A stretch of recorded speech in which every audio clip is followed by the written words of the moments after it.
وبركاته. إن الحمد لله نحمده ونستعينه ونستغفره ونعوذ بالله من شرور أنفسنا ومن سيئات أعمالنا. من يهده الله فلا مضل له ومن يضلل فلا هادي له. أشهد أن لا إله إلا الله وحده لا شريك له جل عن الشبيه والمثيل والكفء والنظير. وأشهد أن محمدا عبده ورسوله وصفيه من خلقه وخليله. بلغ الرسالة وأدى الأمانة ونصح الأمة وكشف الله به الغمة وجاهد في سبيل الله حق جهاده حتى أتاه اليقين. وتركنا على محجة البيضاء ليلها كنهارها لا يزيغ عنها إلا هالك. فقد قال الله جل في علا: أعوذ بالله من الشيطان الرجيم. يا أيها الذين آمنوا اتقوا الله وقولوا قولا سديدا يصلح لكم أعمالكم ويغفر لكم ذنوبكم ومن يطع الله ورسوله فقد فاز فوزا عظيما. وقال: سلام عليكم بما صبرتم فنعم عقبى الدار. وقال نبينا محمد صلى الله عليه وسلم: اتق الله حيثما كنت وأتبع السيئة الحسنة تمحها وخالق الناس بخلق حسن. أما بعد. Alhamdulillah, puji syukur kehadirat Allah Subhanahu wa taala. Segala puji bagi Allah Subhanahu wa taala. Kita memujinya, kita memohon pertolongan kepadanya. Kita memohon ampunan atas setiap dosa yang kita lakukan hanya kepada Allah Subhanahu wa taala. Salawat serta salam terlimpah kepada junjungan Nabi kita Nabi Muhammad sallallahu alaihi wasallam, Nabi yang diutus menjadi rahmatan lil alamin, membawa kasih sayang, rahmat untuk semua alam. Beliau yang mengeluarkan umat terakhir, umat akhir zaman ini dari kegelapan jahiliyah, masa-masa kezaliman, kepada waktu dan masa-masa yang tersebar di waktu tersebut keadilan-keadilan. Bapak Ibu yang dirahmati oleh Allah Subhanahu wa taala, sudah menjadi satu hal yang kita sepakati, bahwasannya ilmu yang hakiki itu adalah ilmu yang mewariskan rasa takut kita kepada Allah Subhanahu wa taala. Kata ulama, innamal ilmu khasyatullah. Hakikat, ujung, inti, pokok dari segala ilmu yang kita pelajari itu adalah rasa takut kita kepada Allah Subhanahu wa taala. Oleh karenanya Allah mengatakan, innama yakhsyallaha min ibadihil ulama'u. Yang bisa takut kepada Allah SWT itu adalah mereka-mereka yang paling kenal dengan Allah SWT, yang ma'rifatullah. Mereka-mereka yang mempelajari ilmu, yang dengan ilmu tersebut tumbuh rasa takwa, tumbuh rasa takut dia kepada Allah, menjadi bertambah takarrub dia kepada Allah SWT. Itu ilmu ataupun hakikat ilmu yang setiap kita menyepakatinya. Adapun ilmu-ilmu dunia, ilmu-ilmu yang dengannya justru menjadikan seseorang semakin jauh dari Allah Subhanahu wa taala, itu bukan ilmu yang Nabi Muhammad memerintahkan untuk belajar dengan ilmu tersebut. Bapak Ibu yang dirahmati oleh Allah Subhanahu wa taala, materi kita pada kesempatan malam hari ini adalah tentang tazkiyatun nafas. Bagaimana kita berusaha memperbaiki diri kita dengan cara semakin mengenal Allah Subhanahu wa taala. Dalam seri tazkiyatun nafas itu ada bab yang namanya haya minallah, malu kepada Allah Subhanahu wa taala. Kata Nabi Muhammad, al-haya la ya'ti illa bi khair. Rasa malu itu tidak mendatangkan kecuali kepada kebaikan-kebaikan. Wal haya syu'batun minal iman. Iman itu memiliki banyak cabang. Ada 60, dalam riwayat lain dikatakan 70. Yang paling cabang yang paling inti adalah kalimat la ilaha illallah. Dan cabang yang paling rendah adalah imatatul adza 'anit thariq, menyingkirkan gangguan dari jalan. Dan kata Nabi, wal haya syu'batun minal iman. Rasa malu itu termasuk dari keimanan. Dan para sahabat dulu lebih ataupun belajar iman lebih dulu daripada belajar Al-Quran. Kenapa Bilal bin Abi Rabah disiksa dengan begitu dahsyatnya, tapi kemudian dia bisa bersabar? Sumayyah dan Yasir, kemudian Ammar ibn Yasir disiksa dengan begitu luar biasa dahsyatnya, bisa bersabar karena mereka memiliki iman. Dan kalau jenengan perhatikan ayatul makkiyah, surat-surat yang turun di Makkah itu kebanyakan berbicara tentang surga dan neraka. Maknanya ayat-ayat yang berbicara tentang surga dan neraka itu adalah ayat-ayat yang berkaitan dengan iman.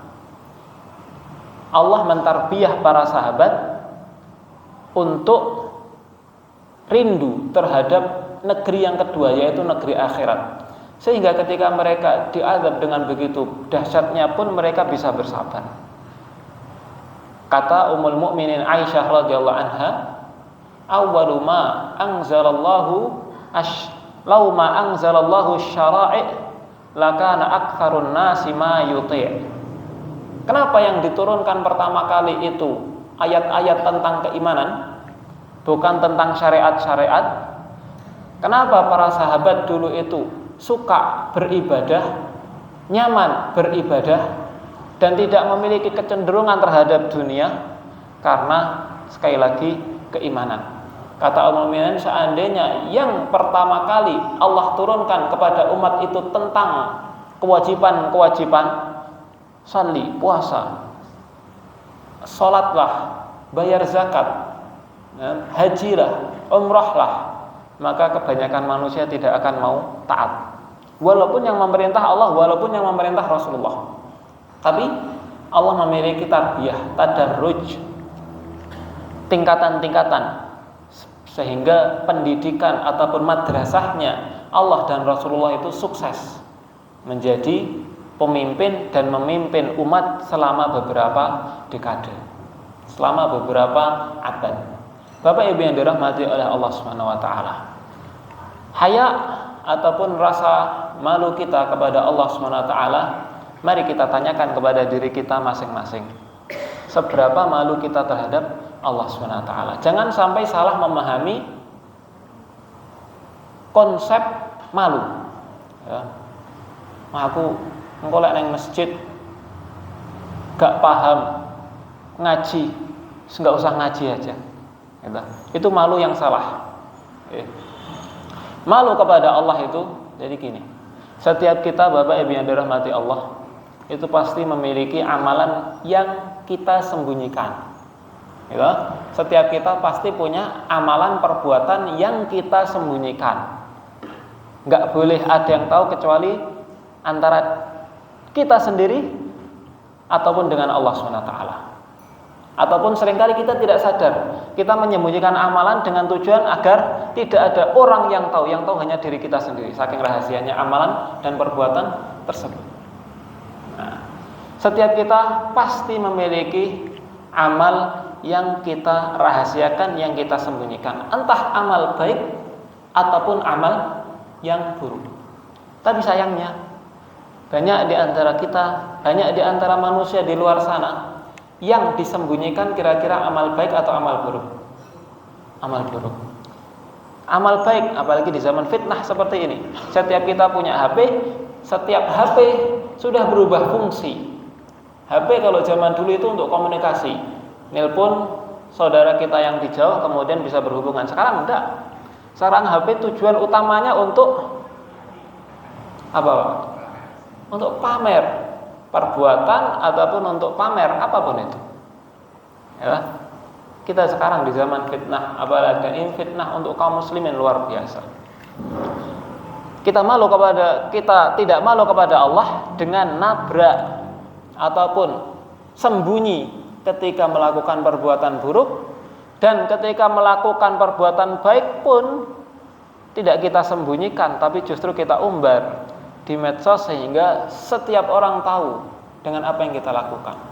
Di sana dapat nilai 0 ataupun minus, bahkan yang di sini amal kebaikannya pun juga tidak diterima oleh Allah SWT, karena dia riya, karena dia sum'ah, karena dia ingin dilihat oleh orang. Oh, ini masalah besar. Ini masalah yang begitu besar. Habis, terus kita punya apa yang bisa kita pertanggungjawabkan di hadapan Allah Subhanahu wa taala? Apa nanti?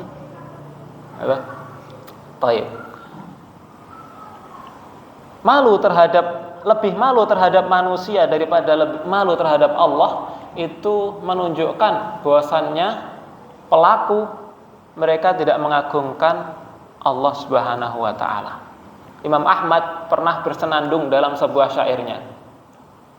Dalam syairnya beliau mengatakan, syairnya panjang sekali dan ada nasyidnya. Ini kalau jenengan nanti buka di YouTube, buka nasyidnya Imam Ahmad, dibuat nasyid. Aslinya bukan nasyid, aslinya apa ini?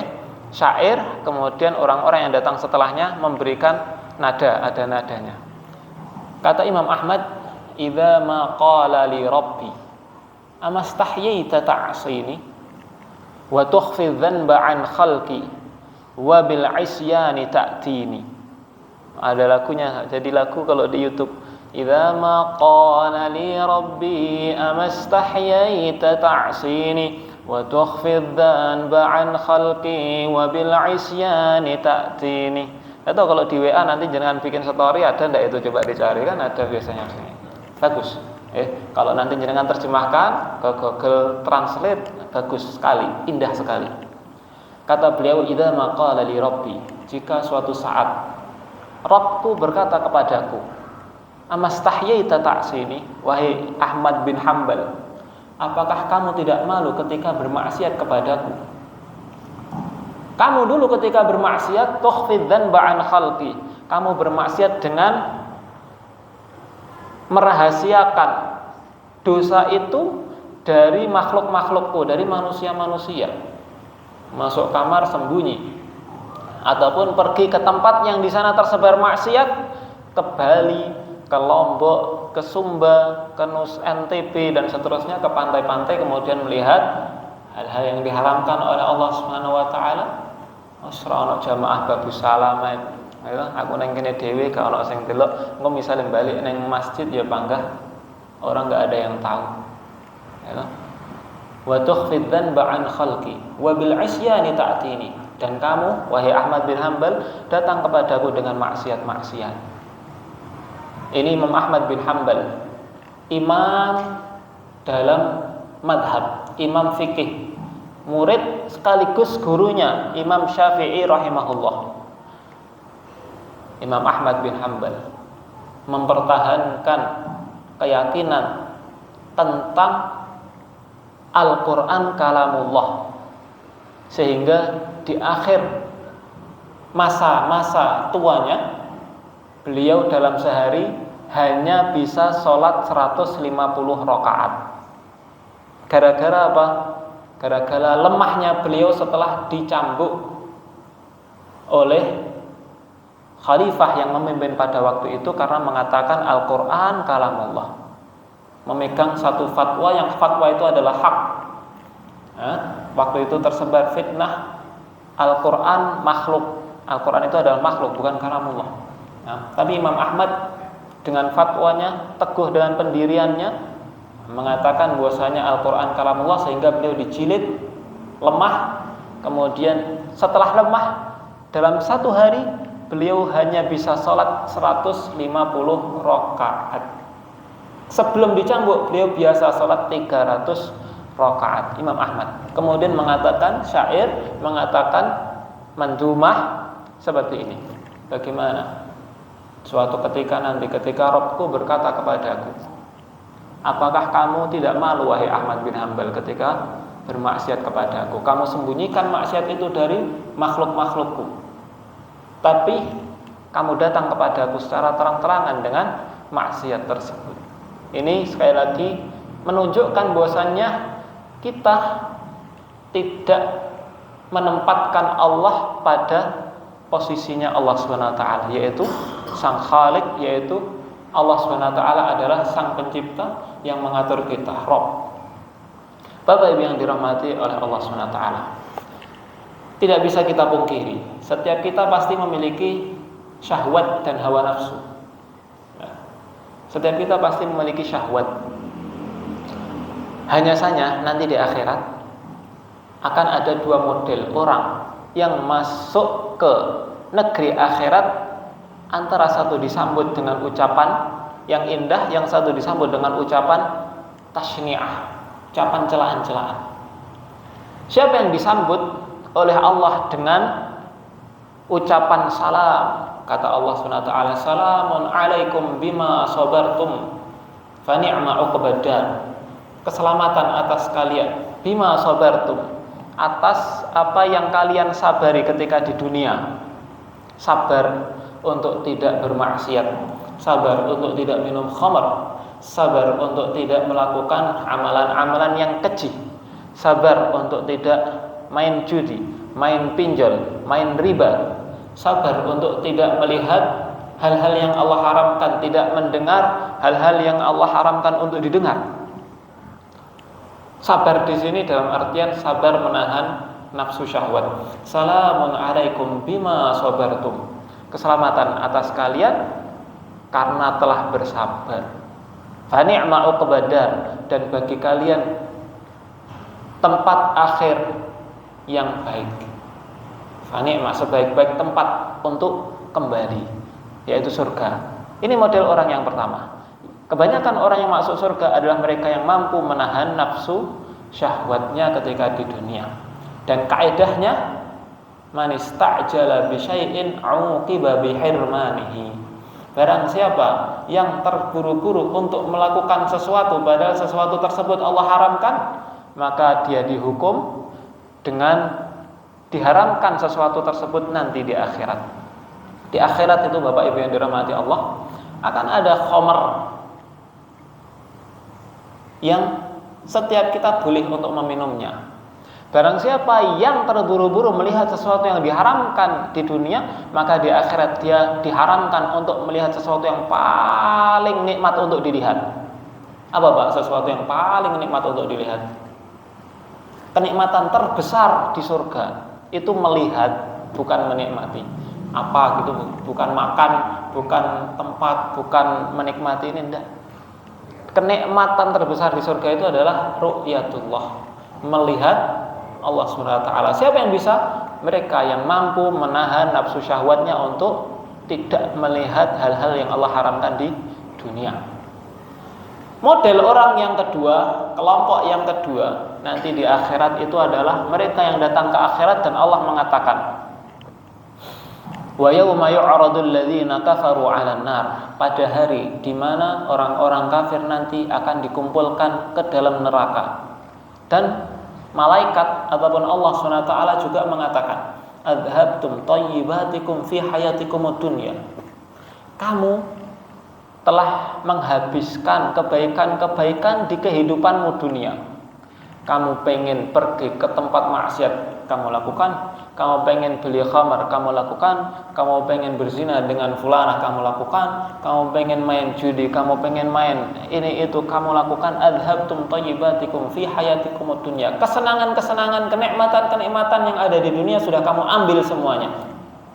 Sekarang enggak ada bagiannya lagi. Wastamta'tum biha, dan kamu bersenang-senang dengan itu. Kebaikan-kebaikan itu maksudnya apa di sini? Maksiat-maksiat. Kebaikan-kebaikan di sini thayyibat, kenikmatan-kenikmatan ya, di dunia. Wastamta'tum biha, dan kamu bersenang-senang dengan kenikmatan kemaksiatan tersebut. Fal yauma tujzauna 'adzabal hun. Hari ini kamu dibalas dengan azab yang menghinakan. Bima kuntum tastakbiruna fil ardi, karena dulu ketika di dunia kamu menyombongkan diri. Dikasih tahu, diingatkan, tidak mau. Wa bi ghairil haqqi wa bima kuntum tafsukun, dan kamu dimasukkan ke dalam neraka, azab yang menghinakan karena dulu kalian di dunia melakukan perbuatan-perbuatan yang keji, perbuatan-perbuatan maksiat. Mengerikan, Pak. Ya. Umar bin Khattab radhiyallahu anhu pernah menegur salah seorang sahabat. Simpangan mau berjalan di pasar, kemudian mau beli apa? Mau beli ikan. Kenapa beli ikan? Karena saya pengen makan ikan, saya bosan makan tempe tahu, mungkin kalau di sana. Saya pengen makan ikan, saya bosan makan gandum, saya bosan makan tepung-tepungan. Saya pengen makan ikan. Kata Umar bin Khattab, awa kullama ishtahaita ishtaraita? Awa kullama ishtaraita? Apakah setiap yang kamu inginkan kamu langsung beli? Mbok ditahan. Kemudian beliau menyitir ayat ini, adhabtum thayyibatikum fi hayatikum dunya wastamta'tum biha. Wong pengen tuku iwak, pengen mangan iwak. Ya, sama Umar dadak ditegur ngene rasul tuku iwak itu sahabat. Enggak jadi beli ikan. Beli yang lainnya. Oh iya benar. Mungkin besoknya beliau puasa yang ditegur oleh Umar bin Khattab ini tadi. Karena bisa jadi Umar bin Khattab ketika menegur enggak sembarangan. Karena memang tahu watak orang tersebut. Pengen apa tuku, pengen apa tuku, pengen apa tuku. Bahkan untuk hal-hal yang mubah, para sahabat itu sangat berhati-hati. Apakah setiap mubah, beli HP, mubah, beli mobil, sudah punya mobil 5 misalnya, kita masih pengen beli mobil lagi. Oh itu apik ya, kok itu keluar baru. Kita sudah punya HP iPhone 16 Pro Max, kok keluar 17 Pro Max 1 TB misalnya, pengen beli dan mampu untuk beli, pengen beli. Wah itu ditegur sama Umar bin Khattab. Dan Umar bin Khattab sekali lagi tahu mukhatab. Umar bin Khattab itu tahu siapa yang diajak bicara, wataknya seperti apa, karakternya seperti apa, enggak asal menegur. Ditegur oleh Umar bin Khattab. Bahkan dalam hal-hal yang mubah. Kalau kita hari ini kan jangankan mubah, kan makruh. Tat itu kan cuma makruh hukumnya. Bahkan sahabat, para tabi'in mereka waroknya, kehati-hatiannya, rasa takutnya sampai pada batas tidak berlebih-lebihan dalam mubahat, at-tawassu' fil mubahat. Karena salah satu pintu setan itu masuk ke dalam diri kita, mengganggu kita lewat tawassu' fil mubahat. Terlalu menggampangkan sesuatu yang mubah. Makan hukumnya gimana, Pak? Boleh. Sehari makan 5 kali? Boleh. Siapa yang haram? Ya boleh.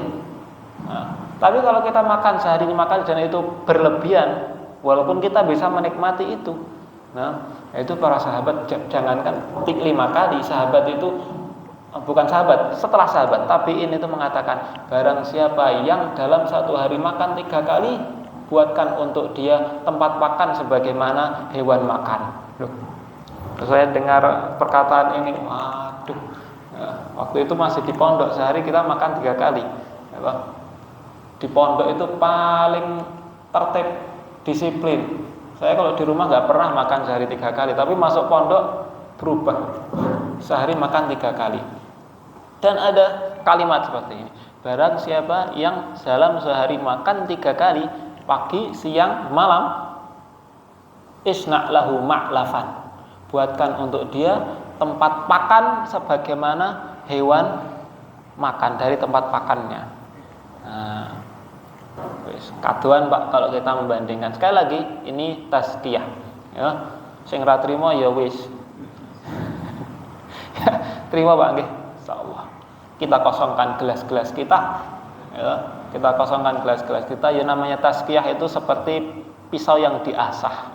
Dari yang sebelumnya kotor kemudian diasah, hilang kerak-keraknya, ataupun sudah tajam pun kadang masih diasah, rontok bajanya bahkan. Nah, itulah tazkiyah. Dan lebih utama tazkiyah itu takhliyah, pengkosongan daripada tahliyah. Tahliyah itu penghiasan diri kita. Percuma Pak kita menghiasi diri kita dengan amal-amal soleh, tapi dalam diri kita belum bersih. Kita masih berharap pujian manusia, kita masih pengen riya, kita masih syirik kepada Allah Subhanahu wa taala. kita masih ada rasa takabur, batarul haq wa ghamtun nas, menolak kebenaran dan menyepelekan manusia. Nah, itu penyakit hati yang kita perlu untuk mentazkiyahnya. Bapak Ibu yang dirahmati oleh Allah SWT, ya kadang pembahasan kita itu ya kejauhan, walaupun tidak apa-apa, itu hak disampaikan.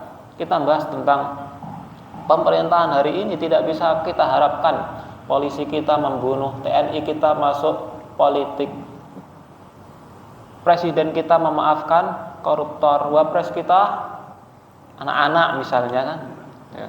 Tidak apa-apa, itu dibahas tidak jadi masalah. Tapi kemudian misalnya dan nubuahnya suatu saat akan kembali sistem kepemerintahan ini pada ala minhajin nubuah, khilafah ala minhajin nubuah. Mau nggak mau, suka nggak suka.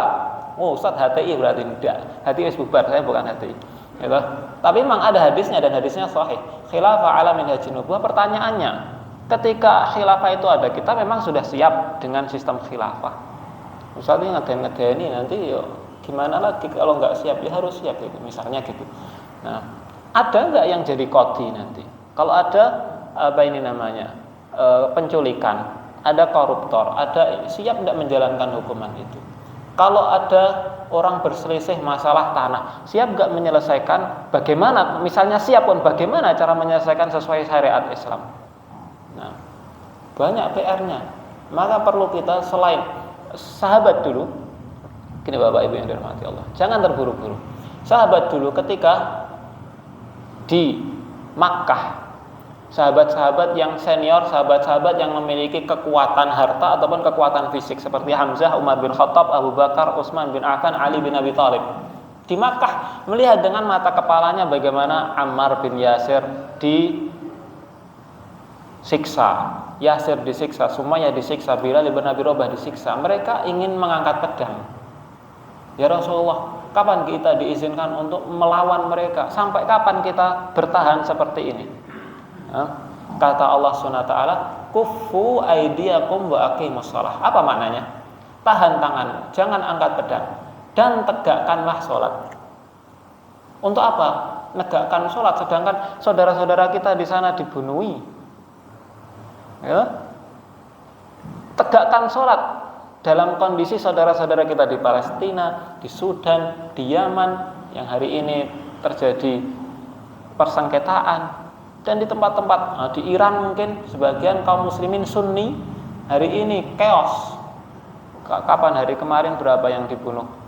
200 sekian, dan matinya karena ditembak timah panas. Jangan cek Iran hari ini harga kalau dikuruskan rupiah berapa? Murah sekali. Itu sana apa? Anunya Pak, real mata uangnya. Gitu. Dalam kondisi saudara-saudara kita dibantai, Allah mengatakan kepada para sahabat waktu itu, kuffu aydiyakum, tahan tanganmu, jangan angkat pedang, wa aqimus shalah, dan tegakkan sholat.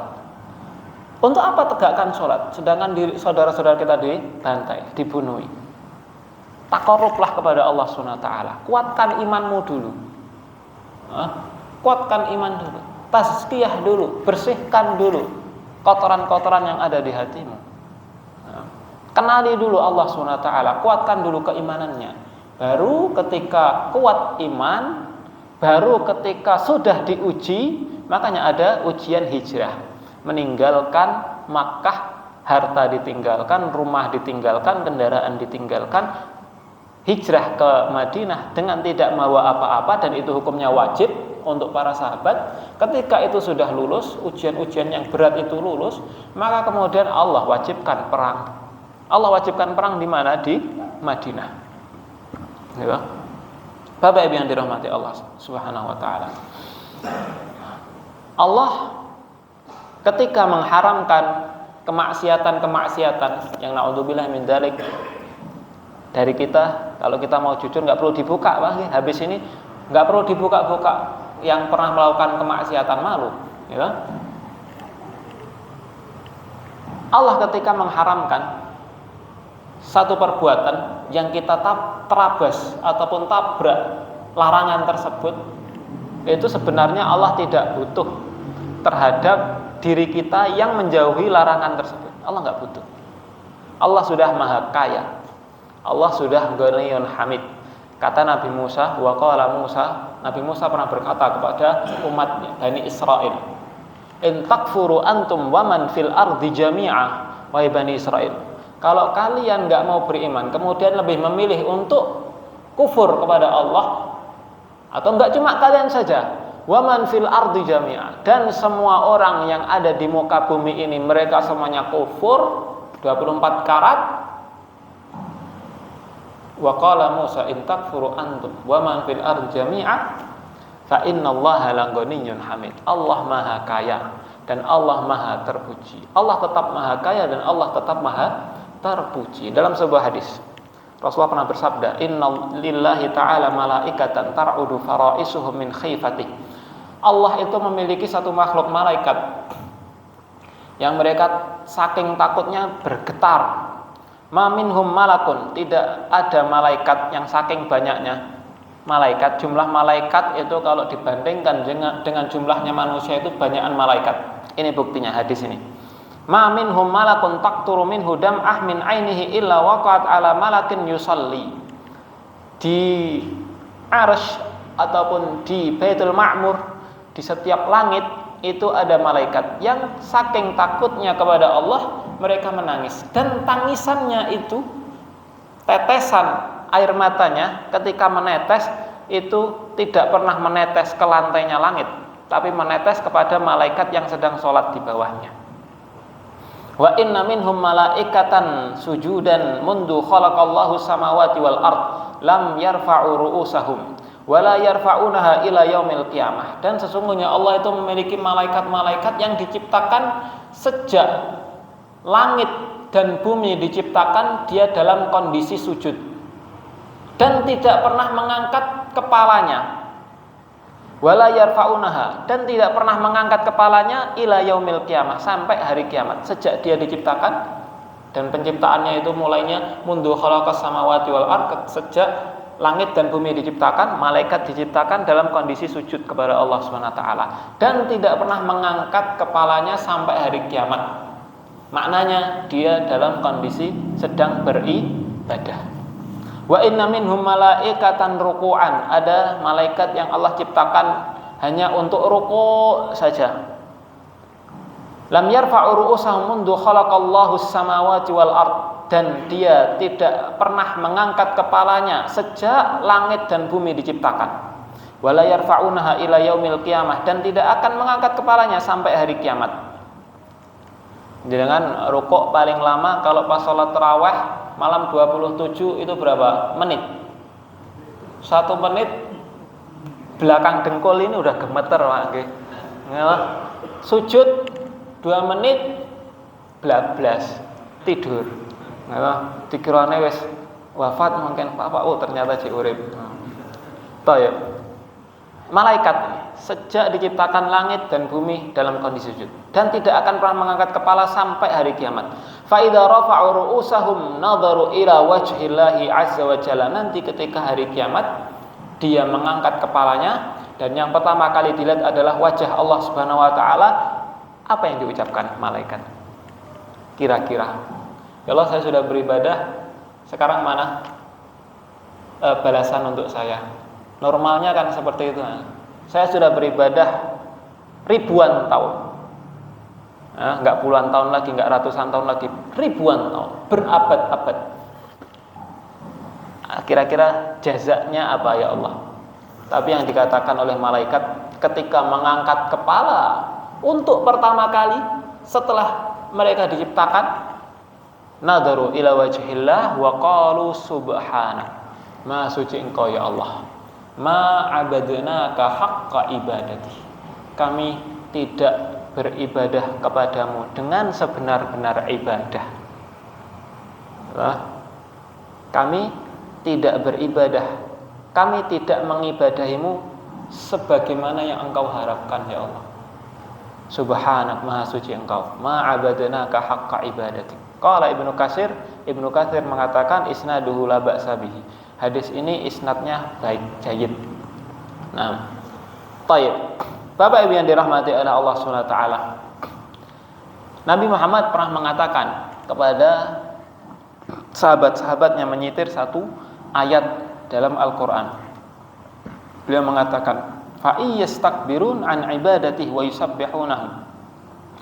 Fa in istakbaru, jika kalian mengkufuri Allah, jika kalian menyombongkan diri di hadapan Allah, tidak mau berdoa, tidak mau mengakui kelemahan, tidak mau mengakui kefakirannya di hadapan Allah Subhanahu wa taala, fa innal ladzina 'inda rabbika la yastakbiruna an ibadatihi wa yusabbihunahu wa lahu yasjudun. Sesungguhnya Allah memiliki makhluk-makhluk yang mereka tidak menyombongkan diri di hadapan Allah. Mereka senantiasa beribadah kepada Allah dan mereka senantiasa mensucikan Allah Subhanahu wa taala dan hanya kepada Allah mereka sujud. Siapa?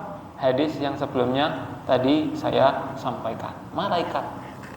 Dan dengan sujudnya malaikat ribuan tahun, dengan rukuknya malaikat ribuan tahun, itu pun juga tidak menjadikan kekuasaannya Allah bertambah.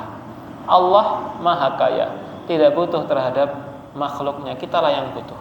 Nah, baik. Bapak Ibu yang dirahmati oleh Allah SWT, mari kita tanya kepada diri kita masing-masing. Sudah seberapa besar kita mengagungkan Allah Subhanahu wa taala? Kita menta'zimkan Allah Subhanahu wa taala. Kita mensucikan nama Allah Subhanahu wa taala. Kata Allah, "Sabbihisma rabbikal a'la."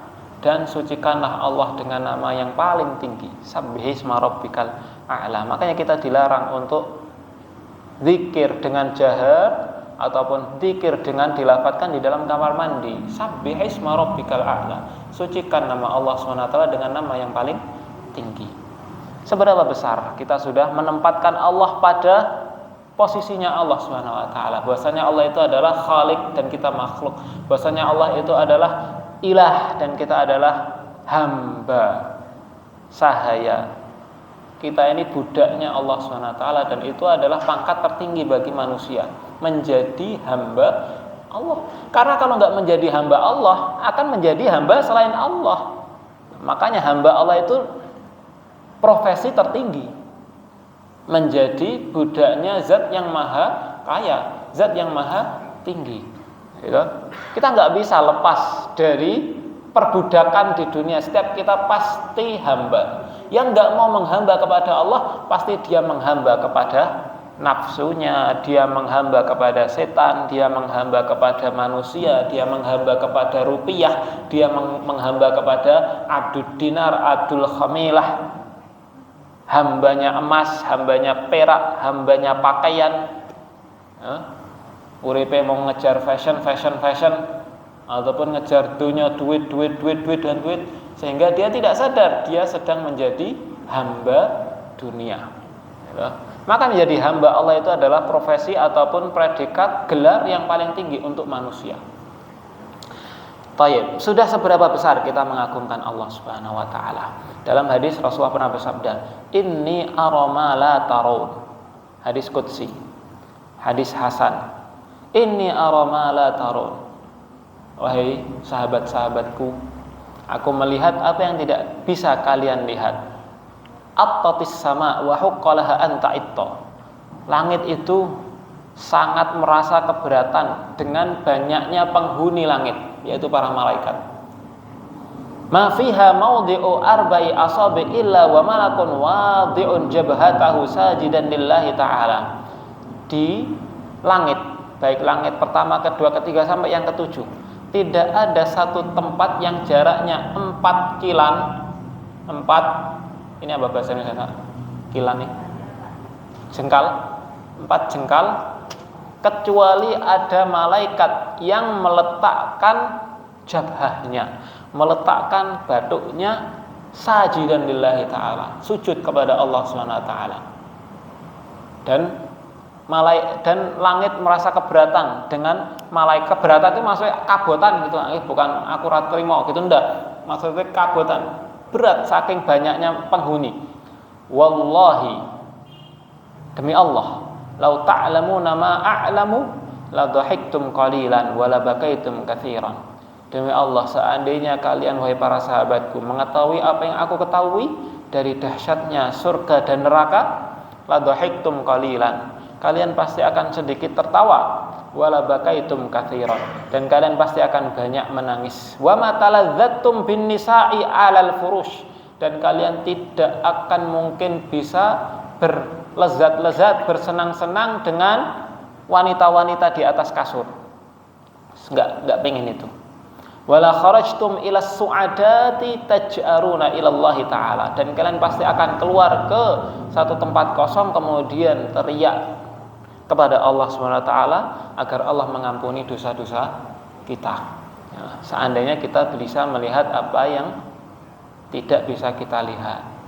Hadisun hasan rawahu Tirmidzi. Hadis diriwayatkan oleh Imam At-Tirmidzi. Oleh karena dalam surat Az-Zumar Allah mengatakan, "Wa ma qadarullaha haqqa qadri." Kalian tidak menempatkan, tidak memposisikan Allah sebagaimana posisinya. Takdir menempatkan.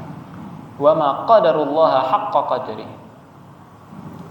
Bahasa pasnya apa? Bukan menempatkan atau memposisikan. Kamu tidak memperlakukan Allah sebagaimana sebenar-benar tempat posisinya Allah SWT.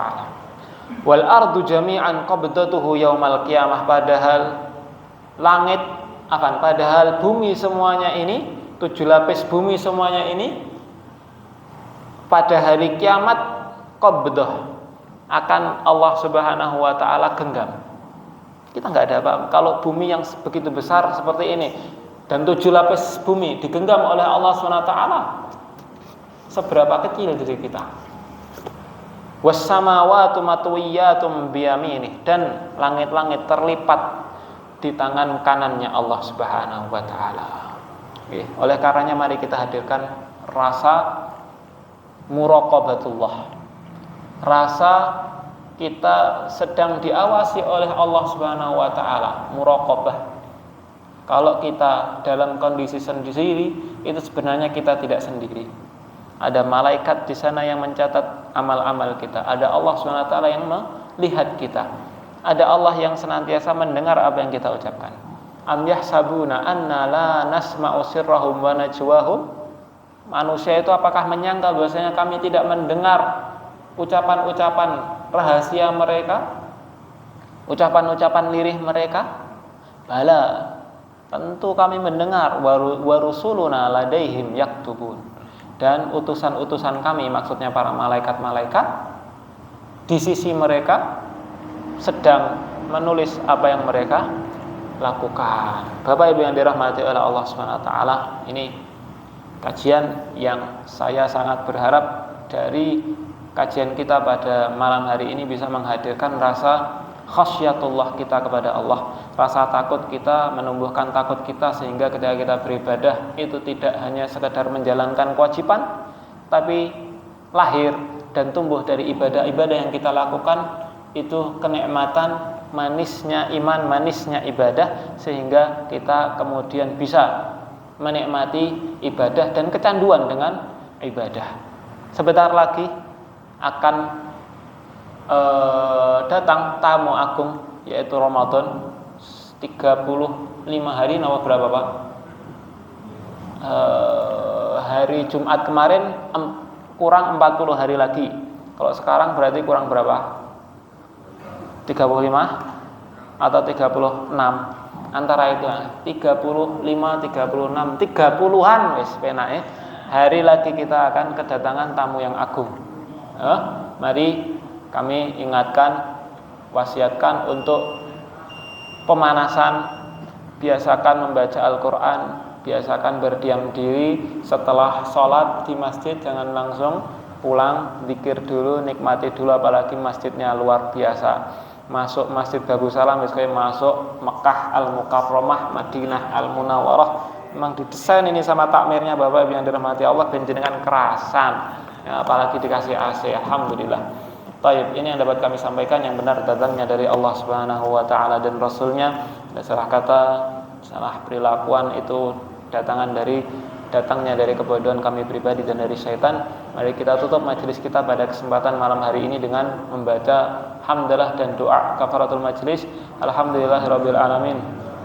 Subhanakallahumma bihamdika asyhadu an la ilaha illa anta astaghfiruka wa atubu ilaik. Akhirul kalam, wassalamu alaikum warahmatullahi wabarakatuh.